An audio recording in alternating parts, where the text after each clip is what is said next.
ఎంత మధురము శ్రీ సాయి నామము, శుభముల లబ్ధికి.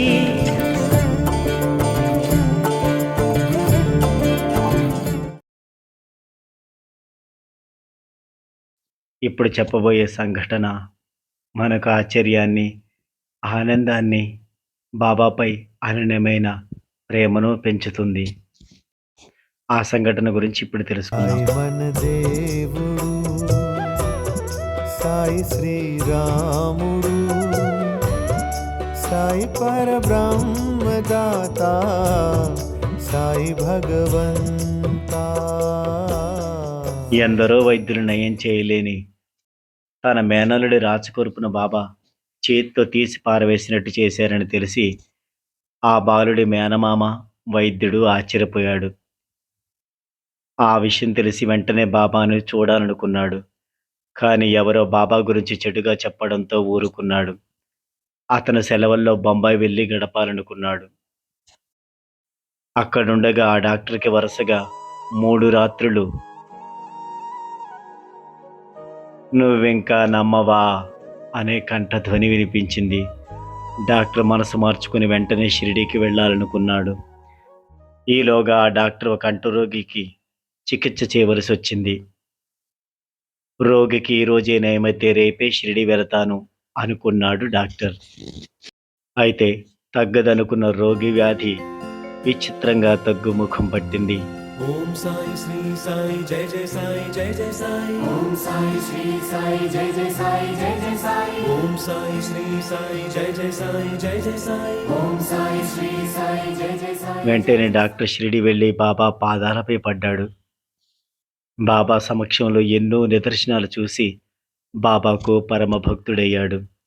4 రోజులు బాబా వద్దే ఉండి బాబా ఆశీర్వాదాన్ని ఊదిని ప్రసాదంగా పొంది తిరిగి ప్రయాణమయ్యాడు. ఈ సంఘటన జరిగిన 15 రోజులకే ఆ డాక్టర్ పదోన్నతిపై బీజాపూర్కి బదిలీ అయ్యాడు.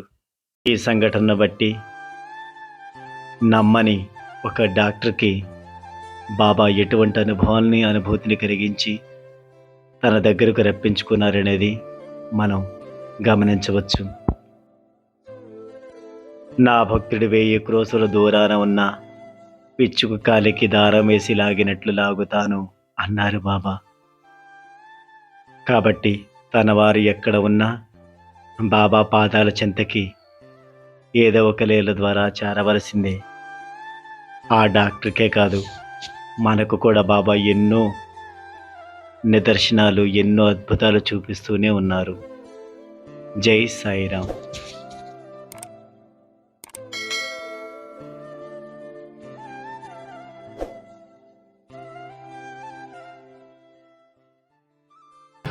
ब्रह्म निज निर्धारी निर्गुणी थोड़ी गाई तैसे सतया जो अवमानी दया की तैसी होते हानि गाई कहानी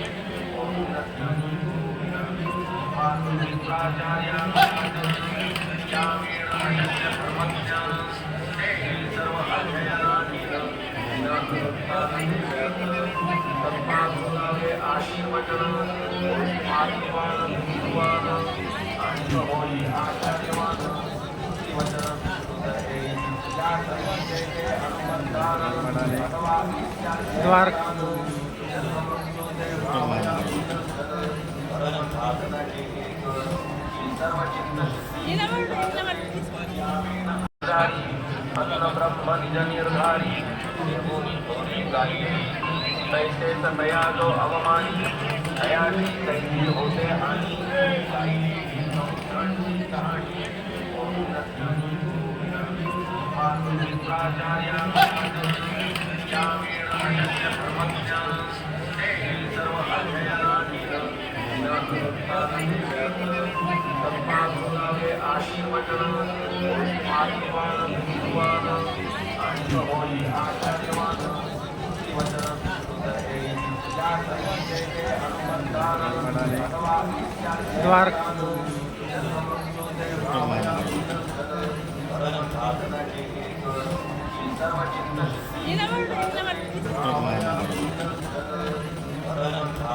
Ini